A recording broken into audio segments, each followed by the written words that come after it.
तो मैम नमस्ते। नमस्ते।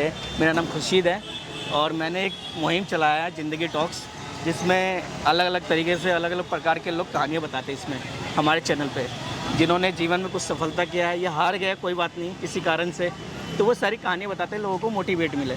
तो आप ऐसी ज़िंदगी में कुछ ऐसी बातें रखिए जो हमारे हमारे सुपरस्टार यंग लोग हैं, जो बच्चे हैं, उनको थोड़ी सी नॉलेज मिले। अभी आपने एक वर्ड बोला, हार गए। जी जिंदगी में हर स्टेप पे हार होती है जी मैम। लेकिन हार को पीछे छोड़ के हमें जीत की तरफ बढ़ना होता है। और ज़िंदगी आसान नहीं है, इसका कोई भी रास्ता आसान नहीं है। अगर आसान होती तो फिर तो सभी उस मुकाम पर पहुंच जाते। लेकिन जो निश्चय दृढ़ कर लेता है, जिसको पहुंचना होता है वो पहुंचता है, बशर्ते कि आपकी लगन हो, आपके उसकी सोच में ये हो कि मुझे वहाँ पहुँचना है, तो कामयाबी मिलती है। ऐसी बात नहीं है। कभी जैसे अभी आपने बोला स्टोरी, तो कभी आप बताएंगे तो मैं भी अपनी ज़िंदगी की कि किस तरह से मैं यहाँ पहुँची। एक बीइंग अ लेडी, और जिसकी कोई सपोर्ट ना घर से थी ना बाहर से थी, और आज की डेट में भी नहीं है।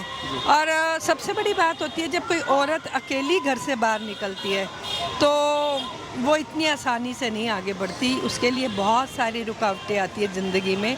कभी कभी हमें वो ज़िंदगी बहुत पीछे ले जाती है, और कभी कभी वो ज़िंदगी अगर आप विचलित नहीं होते, अपने रास्ते से नहीं हटते, तो बहुत आगे भी ले जाती है। जी मैम। तो एक और सवाल है मैम, आपसे रिक्वेस्ट है कि वुमेन्स एम्पावरिंग, जो अभी लेडीज़ जो लड़कियां हैं वो आगे बढ़ रही है, और कुछ लड़कियां जो है घरों में रहती है डर के मारे, शर्मा के। जैसे हाल फिलहाल में ही कोलकाता बंगाल का क्या हुआ है एक डॉक्टर के साथ, तो ऐसे क्या सुझाव देना चाहते आजकल की जो लड़कियां हैं कि अपने अधिकार के लिए लड़े या कुछ अच्छा मुकाम हासिल करें?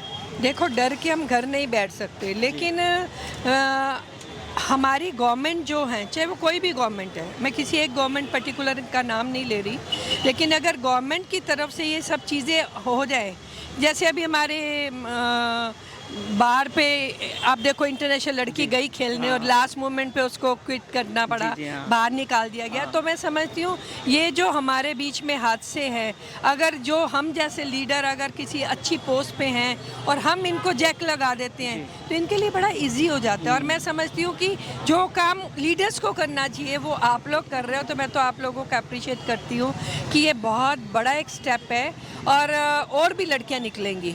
देखो, मैं बताऊँ, जब लड़की घर से बाहर निकलती है ना, और जब उसके ज़िंदगी में ये होता है कि मुझे कुछ करना है, तो सबसे पहली रुकावट उसके घर से होती है। जी। सबसे पहला उसका बहिष्कार जो होता है, उसकी खिलाफत जो होती है, उसके मोहल्ले से होती है। तो अगर उसको एक प्लेटफॉर्म मिल जाएगा तो वो उसका हौसला बढ़ता है और वो आगे जा सकती है। लेकिन मैं ये आपको ज़रूर कहूँगी कि आप अपने चैनल के थ्रू मोटिवेट इतना करो पब्लिक को, इतना करो स्टूडेंट्स को, इतना करो बच्चों को, कि लीडर्स को कुछ शर्म आने लग जाए कि मुझे इनके लिए कुछ करना है। अगर गवर्नमेंट इनको फैसिलिटी दे देती है जो इनको मिलनी चाहिए, स्पोर्ट्स जैसे इनको हर इंसान शूज़ नहीं स्पोर्ट्स के खरीद सकता, अपने आउटफिट नहीं ले सकता, अपने एक्सपेंसेस बेयर नहीं कर सकता। अगर ये गवर्नमेंट दे देती है तो मैं समझती हूँ इनके लिए रास्ता आसान हो जाता है ना। तो लेकिन हम लोग उन चीज़ों में नहीं जाते। पार्टीज़ को ये लगता है कि आपस में कंट्री उनका चलता रहता है, तो आपस में जो उनके लड़ाई और जो उनके झगड़े होते हैं उसका मोहरा समाज के लोग बनते हैं। सबसे बड़ी बात यह है कि उन सब से हट के आप लोग इनके लिए बाहर निकले हो। मैं फिर से कहना चाहूँगी, मेरी जहाँ आप लोगों को मदद की ज़रूरत हो, मैं आपके साथ हूँ। और स्पेशली जैसे अभी आपने बोला कि लड़कियाँ बाहर आना चाहती हैं, तो आप मेरी मीटिंग करवाइएगा। जैसे भी जो भी सपोर्ट बनेगी मैं ज़रूर करूँगी। देखिए, गवर्नमेंट नहीं करेगी ना, और बहुत सारी कंपनीज होती हैं जो उनको स्पॉन्सर कर सकती हैं, और अगर ये उनके नाम से आगे चलेंगी तो उनको भी फ़ायदा है, और इनको भी इनका भी भविष्य सुंदर हो सकता है। तो हम मिल के करेंगे। Thank you ma'am, thank you so much ma'am, thank you.